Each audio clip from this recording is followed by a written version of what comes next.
My wife's favorite flower would be, I think, rose. That time, I think we are not, our background was not so rich, so can't afford to buy flower. And I have orchid, and when I present orchid to her, she said, well, you can't just take your flower from the farm.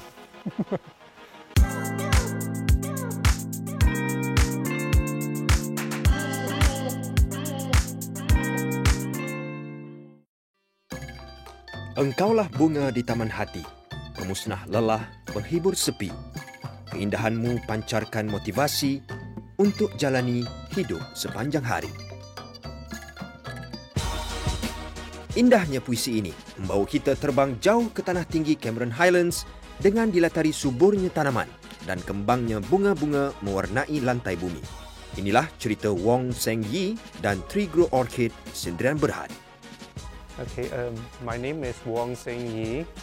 I'm 41 years old. I growing up in Cameron Highland from a farming community. I started young. My father was a vegetable grower, and my father ventured into the flower business when I was very young. By that time, he used up all his savings because he didn't know for the orchid. It took a longer time for the orchid to have a harvest. So it took 5 years for the orchid to harvest. As you can see here, this is one of the variety called Dancing Lady. Dancing Lady is a lady with dresses. It's like a dancing. If you can have a close-up look at it. So that time we only aim for the local market, and we sell some to the Singapore. But that time very tough because we don't have a marketing strategy to go bigger. So one in the blue moon, we have some requests to export to Japan. Then we start venturing to export to Japan, but that time we are facing a lot of difficulty, whereby we don't know how to pack our product, we don't know how to present our product. So although our product from Malaysia, especially for orchid in this temperate region, the flower, the shelf life especially, is last longer. The color is very vivid, vibrant. So they love our flower. Just that we couldn't export to them in a bigger volume, and then we start to grow more orchid. And that time, way back in 20 years ago, actually we got help from that time is Bank Pertanian Malaysia. So my dad ventured and get some small loan from them, and then it took my dad about 5 to 10 years to pay back for that loan. And then after that, our business grow, start from there.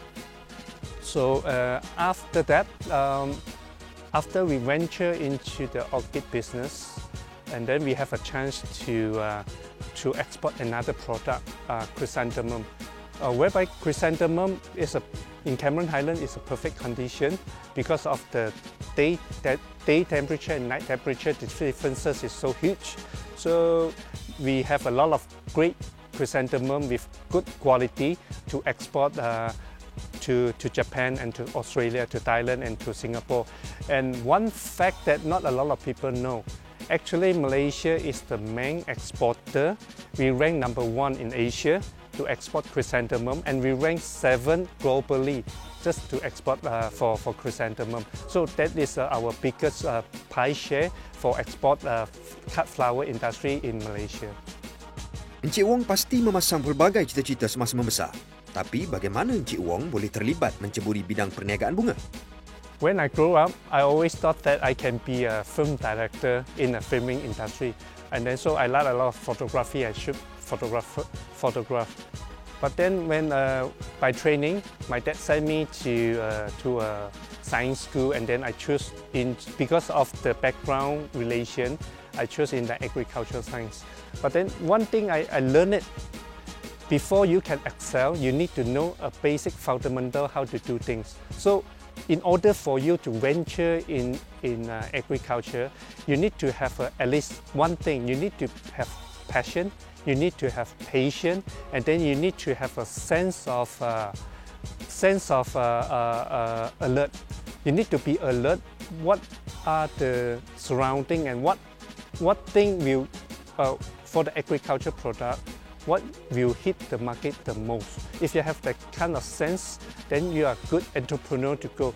We are talking about modern agro entrepreneur nowadays.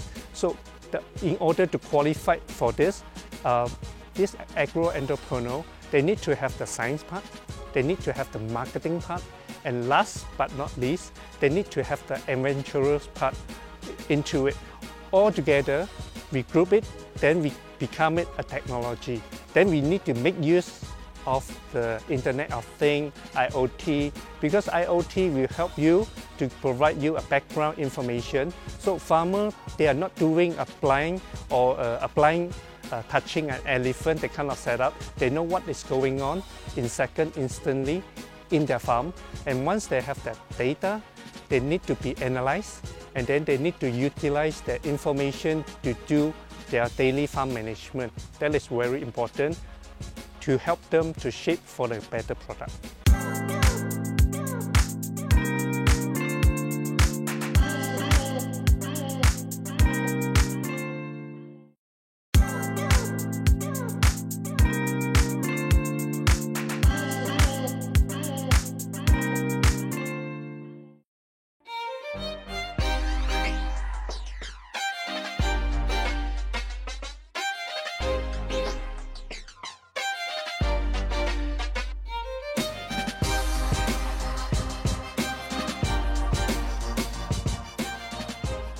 Mari kita dengar pendapat pengusaha bunga tentang potensi dan kebolehpasaran industri bunga di Malaysia.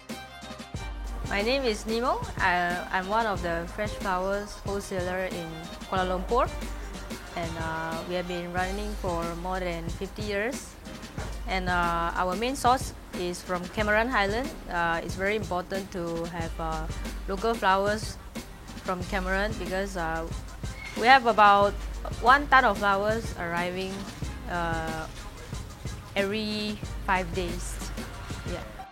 Dalam banyak-banyak bunga yang Encik Wong usahakan di kebun ini, bunga manakah yang paling laris dijual? Okay, of course, chrysanthemum is with the most higher demand.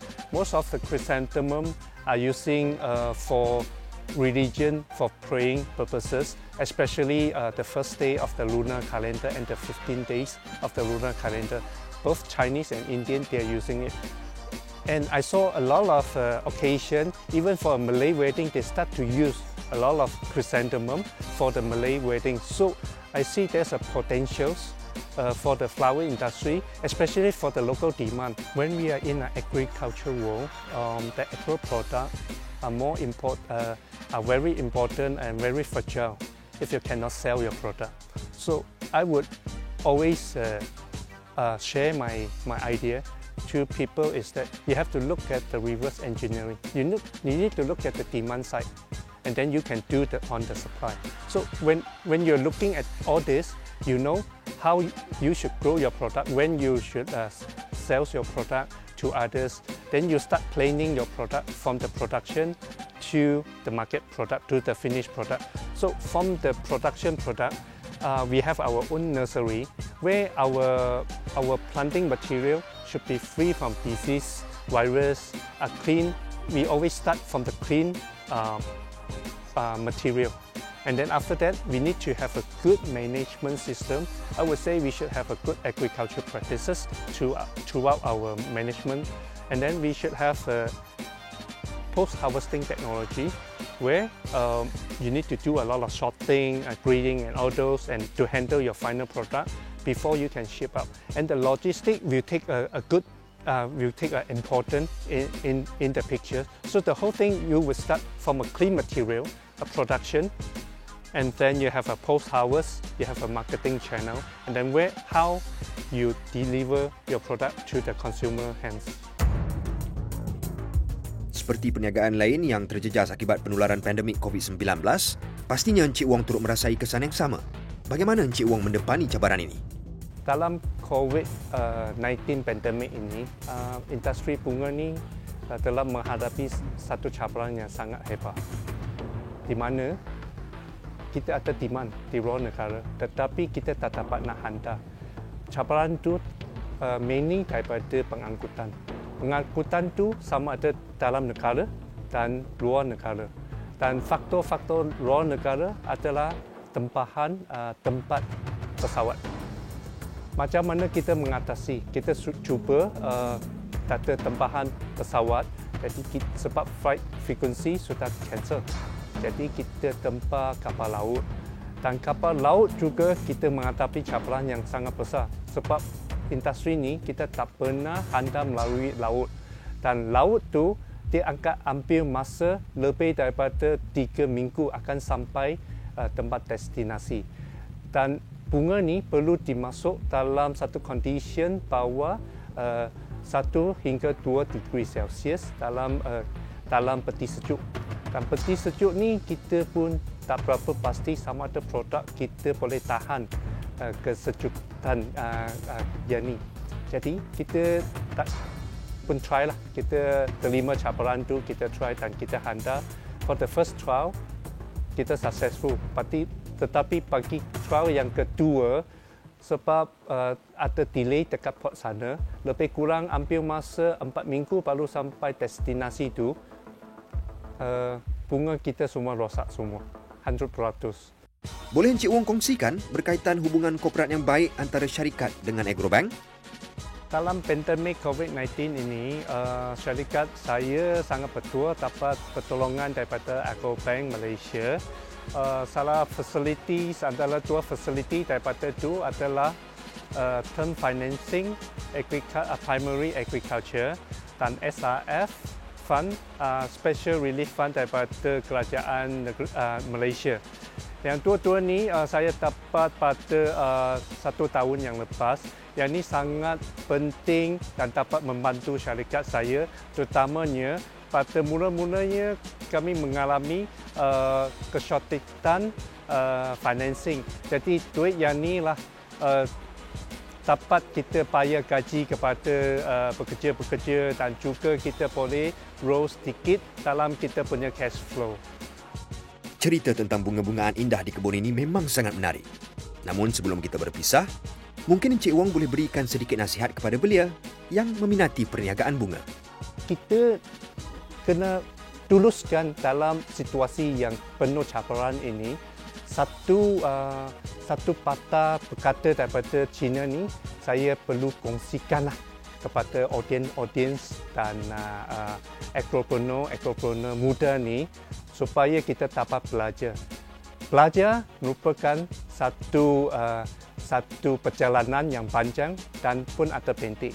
Tapi yang ni 8 perkataan saya perlu kongsikan. Ke wu zi zi, zi强不息.